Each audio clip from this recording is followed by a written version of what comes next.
Thank you so much, Kate, and thank you to everyone at the Cuckfield Festival for inviting us here, especially to Sheila Mortimer, who was the engine of this event, and I wouldn't be here without her very kind invitation. I'm really, really glad to have the opportunity to bring these poems to you today. This collection, A Poem for Every Winter Day, which I will show you, it's the second, as Kate said, of these seasonal collections that I've done for Macmillan. And in it, we journey through winter. And so what we're going to do today in the event is also journey through winter. And some of the poems reflect the wonders of the season, and some commemorate or celebrate particular historical and cultural dates. I believe that poetry enhances us, it expands us, it can act like a spell and enchant us and bewitch us. And some of the poems you'll hear today, you will know, and others you will discover. And I hope some of them manage to awe you, make you laugh, make you think, hopefully stay with you forever. And we are so lucky that two of these amazing actors who Kate just mentioned are here today. They are masters of their craft, and what they're masters of is making words truthful. And Emily Dickinson, the great poet, said of poetry, tell all the truth, but tell it slant. And we're so lucky that we have Hugh Ross and Annette Badland here today, who are going to help us tell the truth and their challenges to tell it a bit slant. So we're going to start with the poem that sits on December the 1st. So on December the 1st, 1955, it was the date when Rosa Parks refused to give up her seat on the bus in Birmingham, Alabama. And the great African-American poet Maya Angelou was a champion of the civil rights movement and wrote many poems about racial equality. And this is one of her most well-known. And over to you, Annette, for Caged Bird by Maya Angelou. The free bird leaps on the back of the wind and floats downstream till the current ends and dips his wing in the orange sun rays and dares to claim the sky. But a bird that stalks down in his narrow cage can seldom see through his bars of rage. His wings are clipped and his feet are tied, so he opens his throat to sing. The caged bird sings with a fearful trill of things unknown but longed for still, and his tunes are heard on the distant hill, for the caged bird sings of freedom. The free bird thinks of another breeze and the trade winds soft through the sighing trees and the fat worms waiting on a dawn bright lawn, and he names the sky his own. But a caged bird stands on the grave of dreams. His shadow shouts on a nightmare's scream. His wings are clipped and his feet are tied, so he opens his throat to sing. The caged bird sings with a fearful trill of things unknown but longed for still, and his tune is heard on a distant hill, for the caged bird sings of freedom. Thank you. This next poem sits on the 2nd of December, and on the 2nd of December 1805, Napoleon fought the Battle of Austerlitz against a Russian and Austrian army, triumphing over them in what is now remembered as his greatest victory. This is a comic poem by the poet Miroslav Holub, and we are very lucky to now hear from Hugh Ross for his first poem of the evening, Napoleon by Miroslav Holub. Thank you, Hugh. Children, when was Napoleon Bonaparte born? Asked teacher. 1,000 years ago, the children say. 100 years ago, the children say. Last year, the children say. No one knows. Children, what did Napoleon Bonaparte do? Asks teacher. Won a war, the children say. Lost a war, the children say. No one knows. Our butcher had a dog called Napoleon, said František. The butcher used to beat him, and the dog died of hunger a year ago. And all the children are now sorry for Napoleon. Thank you. In the anthology, before each poem, there's an introductory blurb, and I'm reading from them before I introduce each poem. This next one is about a witch, and the witch of the poem isn't so much a mystical or magical being as she's a tired old woman suffering from exposure to the cold. By labelling her a witch, Mary Elizabeth Coleridge seems to be making a comment about women's role in Victorian society and their appearance in the eyes of suspicious outsiders. The Witch by Mary Elizabeth Coleridge. I have walked a great while over the snow, and I am not tall nor strong. My clothes are wet, and my teeth are set, and the way was hard and long. I have wandered over the fruitful earth, but I never came here before. Oh, lift me over the threshold and let me in at the door. The cutting wind is a cruel foe. I dare not stand in the blast. My hands are stone and my voice a groan, and the worst of death is past. I am but a little maiden still. My little white feet are sore. Oh, lift me over the threshold and let me in at the door.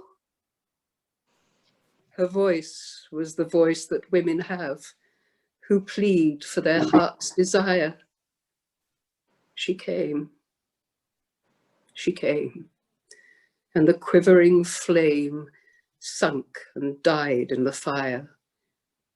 It never was lit again on my hearth since I hurried across the floor to lift her over the threshold and let her in at the door.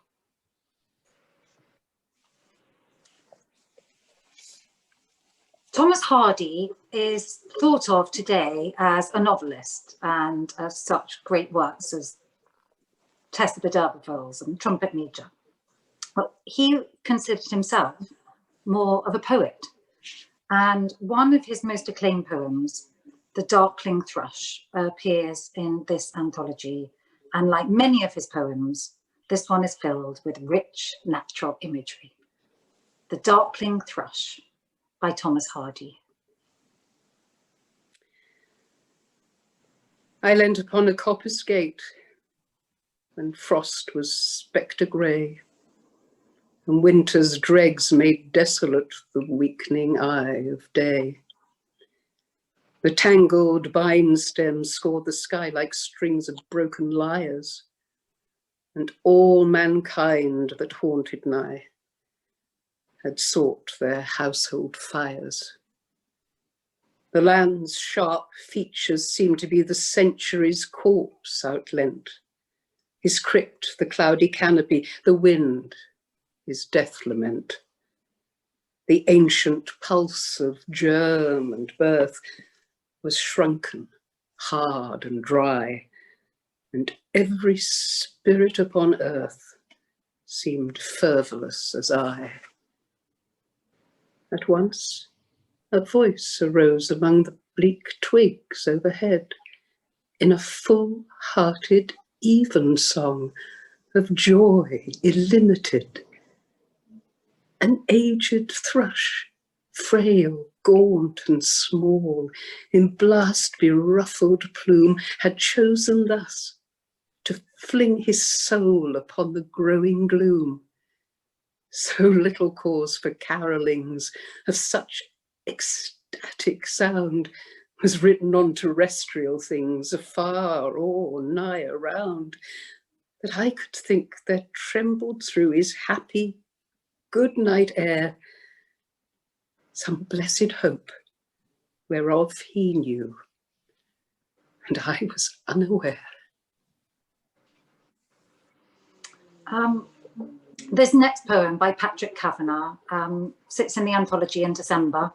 Raglan Road is a street in Dublin, and the poem, which was published in 1946, was later set to music by the Dubliners, and it has since been sung in performers from Billy Bragg to Sinead O'Connor, and most recently by Ed Sheeran. But this is the original poem, On Raglan Road by Patrick Kavanagh.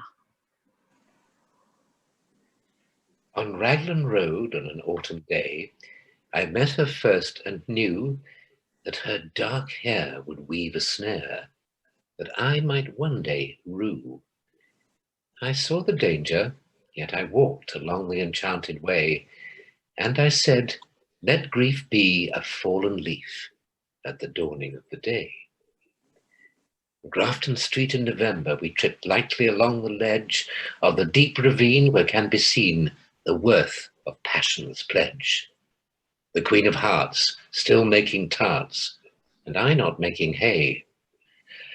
Oh, I loved too much, and by such and such his happiness thrown away. I gave her gifts of the mind, I gave her the secret sign that's known to the artists who have known the true gods of sound and stone and word and tint. I did not stint, for I gave her poems to say with her own name there and her own dark hair like clouds over fields of May. On a quiet street where old ghosts meet, I see her walking now, away from me, so hurriedly my reason must allow that I had wooed, not as I should, a creature made of clay. When the angel woos the clay, he'd lose his wings at the dawn of day. Oh, thank you, Hugh. Human Rights Day falls on the 10th of December every year. And this amazing wartime poem by W.H. Auden that Hugh and Annette are going to read together. They're going to read alternate stanzas. I can't wait to hear them. Refugee Blues by W.H. Auden. Say this city has 10 million souls. Some are living in mansions, some are living in holes. Yet there's no place for us, my dear. Yet there's no place for us. Once we had a country, and we thought it fair. Look in the atlas, and you'll find it there. We cannot go there now, my dear. We cannot go there now. In the village churchyard there grows an old yew.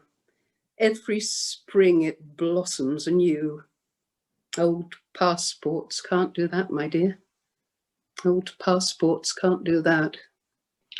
The consul banged the table and said, if you've got no passport, you're officially dead. But we are still alive, my dear. But we are still alive. Went to a committee. They offered me a chair. Asked me politely to return next year. But where will we go today, my dear? But where shall we go today? Came to a public meeting, the speaker got up and said, if we let them in, they will steal our daily bread. He was talking of you and me, my dear. He was talking of you and me. Thought I heard the thunder rumbling in the sky. It was Hitler over Europe saying they must die. Oh, we were in his mind, my dear. Oh, we were in his mind. Saw a poodle in a jacket fastened with a pin. Saw a door opened and a cat let in. But they weren't German Jews, my dear. But they weren't German Jews. Went down the harbour and stood upon the quay. saw the fish swimming as if they were free. Only 10 feet away, my dear, only 10 feet away. Walked through a wood, saw the birds in the trees. They had no politicians and sang at their ease. They weren't the human race, my dear. They weren't the human race. Dreamed I saw a building with 1,000 floors, 1,000 windows and 1,000 doors. Not one of them was ours, my dear. Not one of them was ours. Stood on a great plain in the falling snow. 10,000 soldiers marched to and fro, looking for you and me, my dear. Looking for you and me. On the 11th of December 1936, Edward VIII abdicated. And this poem, by John Greenleaf Whittier, I chose to sit on this date in the anthology, and it's called Don't Quit. When things go wrong, as they sometimes will, when the road you're trudging seems all uphill, when the funds are low and the debts are high and you want to smile, but you have to sigh, when care is pressing you down a bit, rest if you must, but don't you quit. Life is queer with its twists and turns, as every one of us sometimes learns, and many a failure turns about when he might have won had he stuck it out. Don't give up though the pace seems slow. You may succeed with another blow. Success is failure turned inside out, the silver tint of the clouds of doubt. And you can never tell how close you are. It may be near when it seems so far. So stick to the fight when you're hardest hit. It's when things seemed worst that you must not quit. For all the sad words of tongue or pen, the saddest are these. It might have been. Thank you, Hugh. This next poem, which is another one by Thomas Hardy, is a subtle discussion of the nature of faith. It might be far-fetched to imagine Oxen kneeling to the newborn baby Jesus, but he still wants to believe it might be true. The Oxen by Thomas Hardy. Christmas Eve and 12 of the clock. Now they are all on their knees, an elder said, as we sat in a flock by the embers in hearthside ease. We pictured the meek, mild creatures where they dwelt in their strawy pen, nor did it occur to one of us there to doubt they were kneeling then. So fair a fancy few would weave in these years, yet I feel if someone said on Christmas Eve, "Come, see the oxen kneel in the lonely barton by yonder coombe our childhood used to know," I should go with him in the gloom, hoping it might be so. It's so beautiful. On the 14th of December, 1911, an expedition led by the Norwegian Roald Amundsen became the first party to reach the South Pole, beating a 5-man team of British explorers led by Captain Scott, who arrived just weeks later in January 1912. This poem focuses on Captain Lawrence Oates, a member of that ill-fated cadre, during what proved to be a fatal return journey. Knowing he was dying, he decided to walk into a lethal blizzard rather than slow down his companions. The first words of this poem are his immortal last words. Antarctica by Derek Mahon. I am just going outside, and maybe some time. The others nod, pretending not to know. At the heart of the ridiculous, the sublime. He leaves them reading and begins to climb, goading his ghost into the howling snow. He is just going outside, and maybe some time. The tent recedes beneath its crust of rime, and frostbite is replaced by vertigo. At the heart of the ridiculous, the sublime. He'd be considerate some sort of crime, this numb self-sacrifice of the weakest? No. He is just going outside at maybe some time. In fact, forever. Solitary enzyme, though the night yield no glimmer, there will glow at the heart of the ridiculous, the sublime. He takes leave of the earthly pantomime, quietly, knowing it is time to go. I'm just going outside, and maybe sometime, at the heart of the ridiculous, the sublime. Thank you, Hugh. Christina Rossetti, who is one of my favourite poets since childhood, she was a Victorian poet, and as well as writing longer works, she also published a book of nursery rhymes called Sing Song. And although this poem has a jaunty feel due to its short length and its sing-song structure, it creates a thoughtful atmosphere. Rossetti was a devoted Christian, and the call and response style of the poem is similar to the way catechisms are phrased in Christian church services. What are heavy? By Christina Rossetti. What are heavy? Sea sand and sorrow. What are brief? Today and tomorrow. What are frail? Spring blossoms and youth. What are deep? The ocean and truth. That's so lovely. For New Year's Day in the anthology, I found a lovely poem by Susan Coolidge, who is best known as the author of What Katie Did. But she wrote this wonderful poem, New Every Morning, by Susan Coolidge. Every day is a fresh beginning. Listen, my soul, to the glad refrain. And spite of old sorrows and older sinning, troubles forecasted and possible pain, take heart with the day and begin again. This next poem, many of you might know, it's by the very well-known American poet, Robert Frost. And it is perfect to sit in a winter anthology. Stopping by Woods on a Snowy Evening by Robert Frost. Whose woods these are, I think I know. His house is in the village, though. He will not see me stopping here to watch his woods fill up with snow. My little horse must think it queer to stop without a farmhouse near.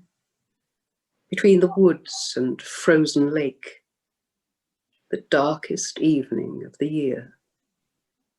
He gives his harness bells a shake to ask if there is some mistake. The only other sounds, the sweep of easy wind and downy flake. The woods are lovely, dark and deep, but I have promises to keep. And miles to go before I sleep, and miles to go before I sleep.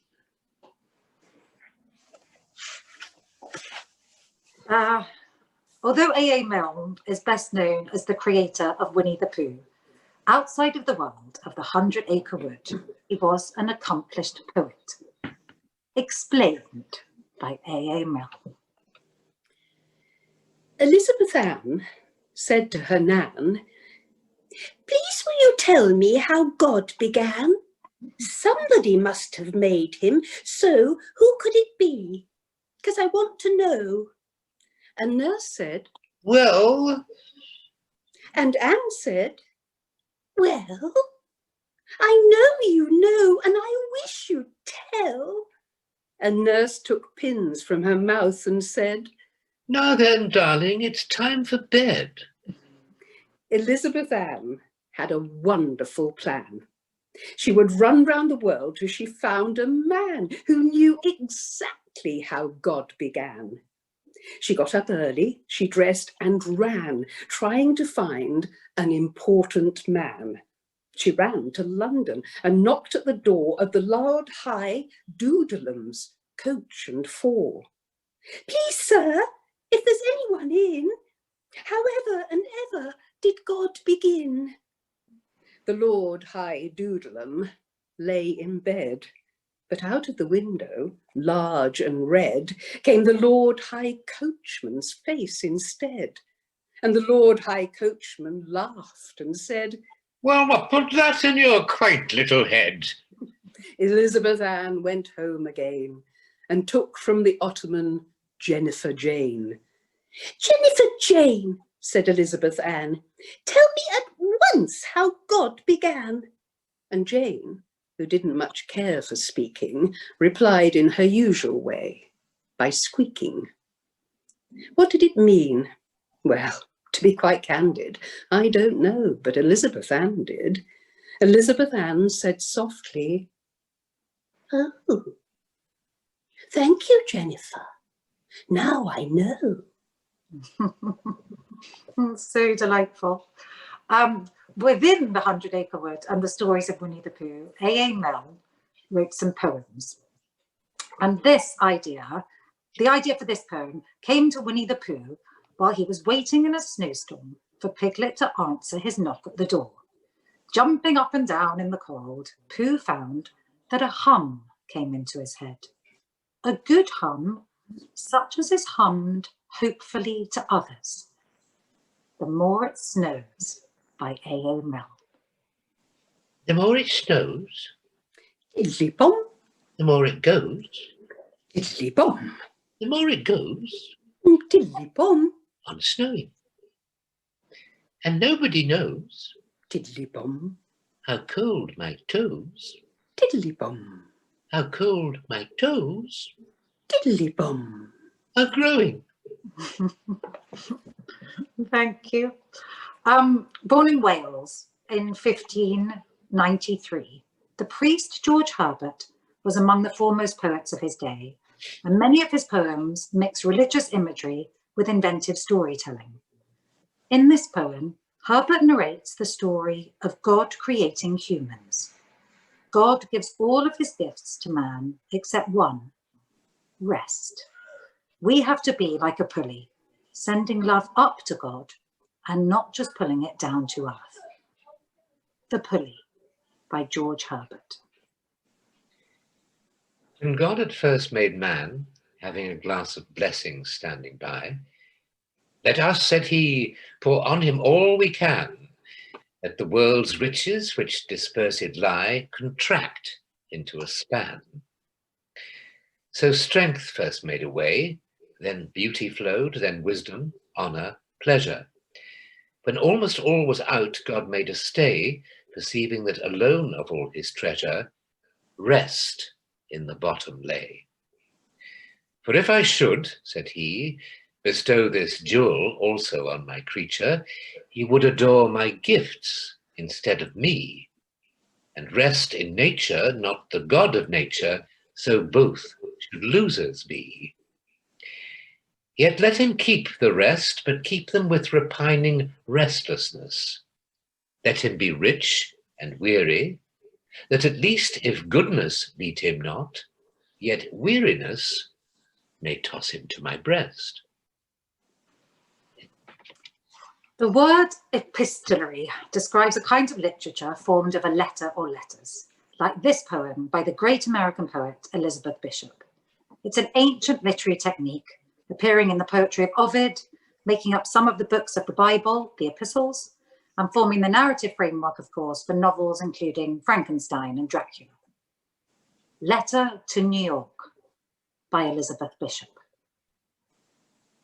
In your next letter, I wish you'd say where you are going and what you are doing. How are the plays? And after the plays, what other pleasures you're pursuing? Taking cabs in the middle of the night, driving as if to save your soul, where the road goes round and round the park and the meter glares like a moral owl, and the trees look so queer and green, standing alone in big black caves, and suddenly You're in a different place where everything seems to happen in waves. And most of the jokes you just can't catch, like dirty words rubbed off a slate. And the songs are loud, but somehow dim. And it gets so terribly late. And coming out of the brownstone house to the gray sidewalk, the watered street, one side of the building rises with the sun like a glistening field of wheat. Wheat, not oats, dear. I'm afraid if it's sweet, it's not of your sowing. Nevertheless, I'd like to know what you are doing and where you are going. Thank you. Throughout the book, I try and pepper in some comic poems, and here are two very short little 4-line poems. The first one is Peas by Anon. I eat my peas with honey. I've done it all my life. They do taste kind of funny, but it keeps them on the knife. Thank you. And the second one is by Spike Milligan. Today I saw a little worm. I saw a little worm wriggling on its belly. Perhaps he'd like to come inside and see what's on the telly. So around Valentine's Day, there are, of course, a few love poems. And this first one we're going to hear is one of the greatest love poems ever written by the brilliant Elizabeth Barrett Browning. It's one of her sonnets from the Portuguese. And thank you. Over to you. How do I love thee? Let me count the ways I love thee to the depth and breadth and height my soul can reach when feeling out of sight for the ends of being and ideal grace. I love thee to the level of every day's most quiet need, by sun and candlelight. I love thee freely as men strive for right. I love thee purely as they turn from praise. I love thee with the passion put to use in my old griefs and with my childhood's faith. I love thee with a love I seem to lose with my lost saints. I love thee with the breath, smiles, tears of all my life, and if God choose, I shall but love thee better after death. Thank you, Hugh. So we go from that sonnet to a contemporary poem by Wendy Hope, Valentine.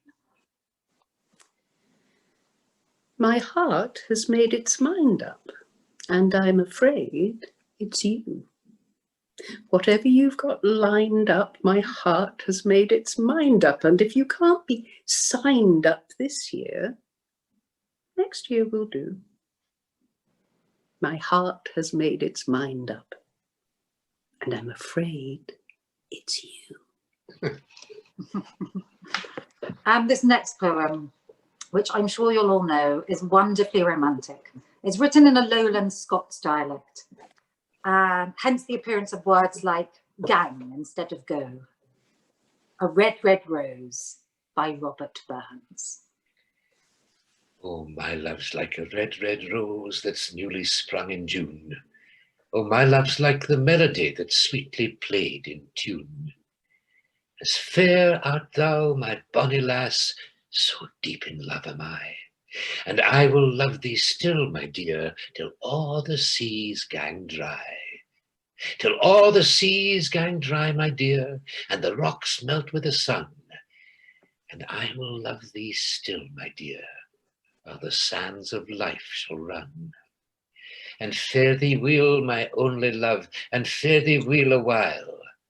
And I will come again, my love, though 'twere 10,000 mile. Oh. How often do you get to do your original Scots accent? Oh, just occasionally. Oh, thank you, lucky us. Percy B. Shelley. Okay, Percy B. Shelley was a radical romantic poet of the early 19th century. He was married to Mary Shelley, the creator of Frankenstein, and the pair travelled around Europe with fellow poet Lord Byron. Shelley drowned when he was only 29, but he produced hundreds of poems in his short life. In this playful love poem, Shelley shows how in nature, two things often meet and become one, like rivers joining or moonbeams falling down to touch the sea. Love's Philosophy by Percy B. Shelley. The fountains mingle with the river, and the rivers with the ocean. The winds of heaven mix forever with a sweet emotion. Nothing in the world is single. All things by a law divine in one another's being mingle. Why not I with thine? See the mountains kiss high heaven, and the waves clasp one another. No sister flower would be forgiven if it disdained its brother. And the sunlight clasps the earth, and the moonbeams kiss the sea. What is all this sweet work worth, if thou kiss not me? At the end of the book, I was very aware when I was putting it together that the next season coming would be spring. And so these last two poems are about spring being round the corner. And this first one is Thor by Edward Thomas. Over the land, freckled with snow half thawed, the speculating rooks at their nests cawed, and saw from elm tops, delicate as grass, what we below could not see. Winter pass. And finally, this poem is by Philip Larkin. Of course, he's best known for his gloomy writing. And in fact, the favourite saying of his, he said, deprivation for me is like daffodils are for Wordsworth. This poem is surprisingly optimistic, as he is acknowledging there is fairer weather on the way. First Sight by Philip Larkin. Lambs that learn to walk in snow, when their bleating clouds the air, meet a vast unwelcome, know nothing but a sunless glare. Newly stumbling to and fro, all they find outside the fold is a wretched width of cold. As they wait beside the ewe, her fleeces wetly caked, there lies hidden round them, waiting too, earth's immeasurable surprise. They could not grasp it if they knew what so soon will wake and grow, utterly unlike the snow. That was absolutely wonderful, Allie, Annette, Hugh. Thank you so much for taking us through such a range of wonderful poems, read so utterly beautifully. And I loved the sort of balance of humour with deadly serious and sometimes sad and optimistic. It's just wonderful. Thank you so much. I have got a few questions, Allie. Is it okay to feed those over now? Yep. Okay. Yeah. So first one is unattributed in the audience. And the question is, what do you recommend for those of us who have indeed been enchanted by the readings, but in real life can never quite find the time or peace to read a poem? A novel somehow feels easier because you're transported away, like you are by a film. A poem feels like it requires more concentration. What do you advise? I think a poem does demand concentration, which I think is a good thing. And I think it can act like it's sort of mindfulness and good for the soul because it's asking you to concentrate. And so in a way, if you have to sort of remove everything else and just concentrate on the words. But I also think you shouldn't worry about the meaning, and that you can enjoy reading a poem for whatever it gives you, and that you're not doing a comprehension task or having to write an essay about it. And so you can hear a poem and read a poem in whichever way you want. And some, as hopefully you've heard today, are very straightforward and simple, and not every poem is that difficult thing you might remember from, from your sort of teenage school days, and that some are very simple. And I think actually it can be an easier thing to embark on than a novel. That you might sometimes want just something short to read, and it might fill you with awe or relax you, or a moment of concentration. A good thing to do in lockdown. It can mark the days. That's a great answer, Allie. Thank you. So my next question is actually from Allie, suggested by Allie, and it's for Annette and Hugh, but I think everybody in the audience would really appreciate this. So I'm going in any order. What tips would you have for any of us about how to go about reciting or reading a poem if we're asked to do so at, say, a wedding or some other event? How should we go about thinking about a poem as performance? Find your truth, really. Find your truth in the poem, so Exactly. that you can ride on that and relish it. Take a deep breath. Lots of deep breaths. Practice But it quietly. Practice it quietly to yourself, and Yeah. pick out the key words to string the sense together and the truth of the poem. I think. That's really great. That's great. That's great advice. I mean, your readings were so wonderful that it's kind of sort of daunting for those of us who are not great actors. Think about how might we do that. But I think that read them to ourselves, practice it quietly, understand its truth. Those are all really, really great pieces of advice. Thank you. I think one now for all three of you, please. Again, go in whatever order you want. Which poet would you most like to invite to speak? They can be dead. Don't let it worry you that they're dead. Would you like to invite next year to appear at the Cuckfield Book Festival for Sheila and her team? Oh, I think I'd ask Shelley, because I think he must have had some fantastic adventures with Byron, and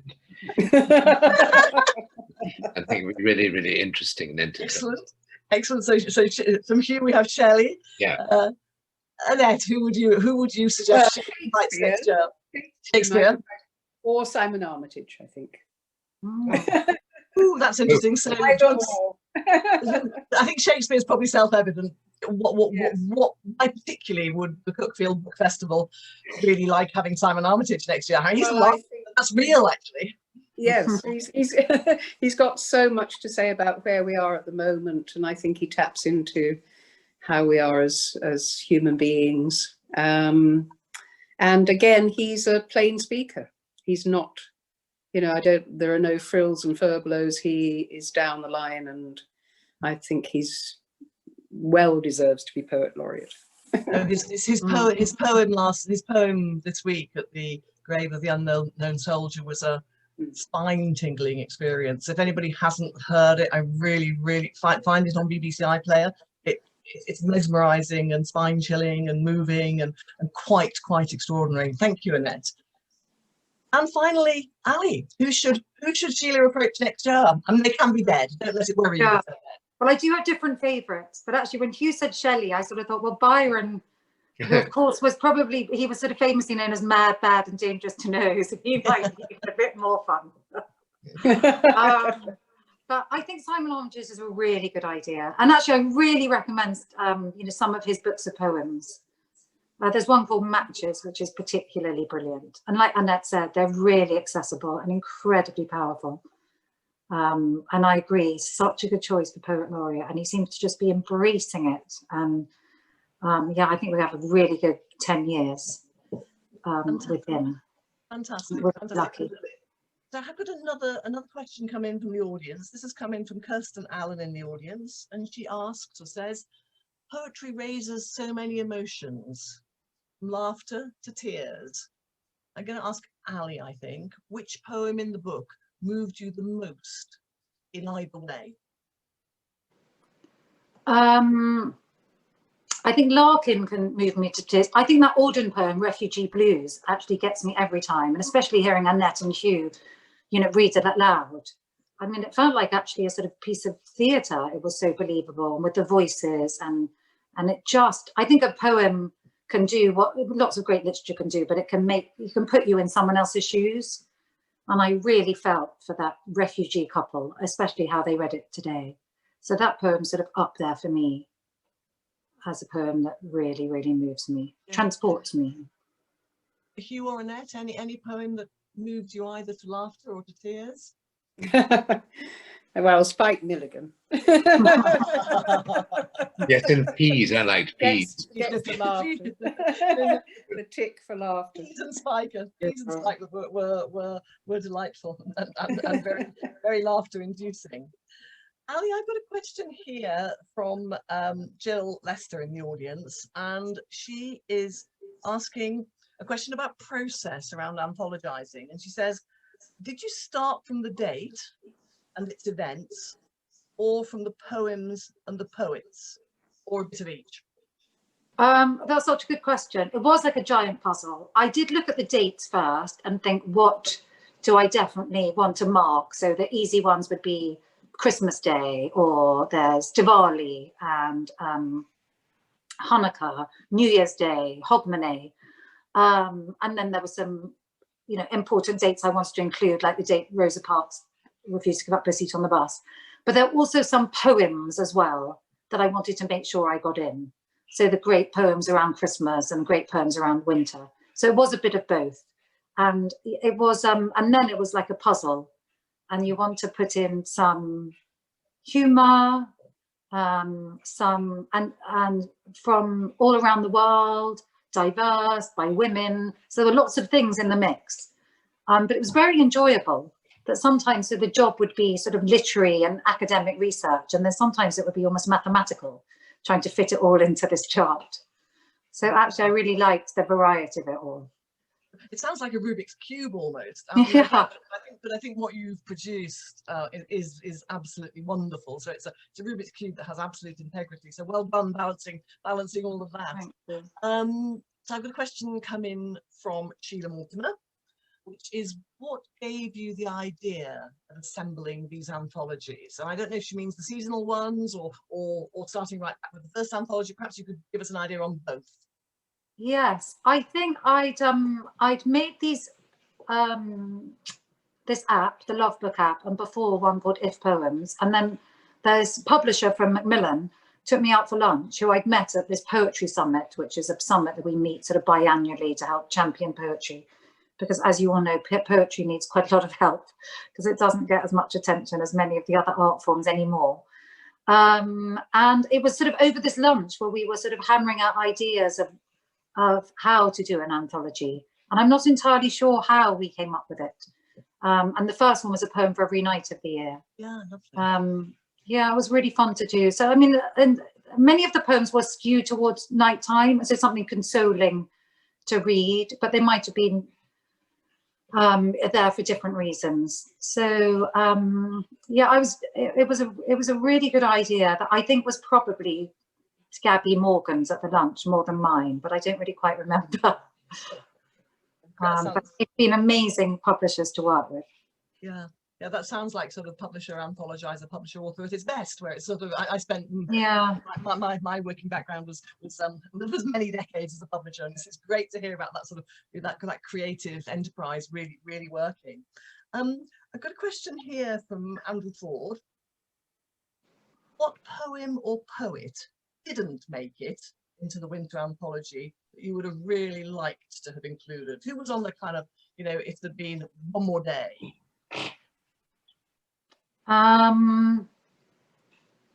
Well, I think in terms of carols, I've got In the Bleak Midwinter that Christina Rossetti wrote, originally as a poem, and then it famously gets set to music. But there were probably some carols that didn't make it in because there's only so many poems about Christmas that I wanted, because I did want to talk about other things, and probably around love as well. You know, at some point you just sort of want to move on. Yes. And I had a similar thing editing the autumn anthology when it came around, well, this time of year, around November the 11th, that it went a bit war-y. And I thought, actually, I've probably got too many poems in. And I sort of thought, oh, at this point, I think the reader might want some humour or something lighter. Because I'll do a run-up and then quite a lot. And there's some great ones you want to put in, and then you want to put in some newer ones. But so I think probably in this one, more songs. And my publisher's also really averse when I want to put in a lyric. You know, I put in some by like McCartney and Lennon and Cole Porter, and they sort of faint because the royalties are so expensive. So I have to be a bit careful not to put in too many lyrics, or I'm going to give Macmillan heart failure. Fascinating. That's a really great answer. So I'm afraid we now need to draw this magical session to a close. Huge thanks to Allie, Annette and Hugh for enchanting us this evening. It really was a wonderful, wonderful evening with an amazing range of poems. Some I knew. Hugh, your reading of the Barrett Browning will stay with me forever. That's a favourite poem, and you read it so beautifully. So thank you for that. Many actually were new to me. I do read poetry. I read poetry for fun. I like poetry, and actually probably 2/3, well over half, were new to me this evening. So thank you for that. I really do feel that I have been enhanced, expanded, and what was the other one? Enhanced, expanded, and enchanted. And I hope everybody else has also found it enhancing, expanding, and enchanting. I'm sure they have. I'm pleased to say that attendees of the festival can buy any of today's books by any of today's speakers at a 10% discount at Waterstones in Haywards Heath. Orders can be telephoned through and collected when the store reopens after lockdown. I'd also like to take this opportunity to thank the organisers and the generous sponsors of the Cuckfield Book Festival. The festival is a not-for-profit event, and many thanks to everyone who has already donated. If anyone has not yet donated and would like to do so, they can do so at the festival website. Once again, many, many thanks to Allie, Annette and Hugh for a truly delightful and memorable evening. The event is now closing. Thank you. Goodbye. Thank you.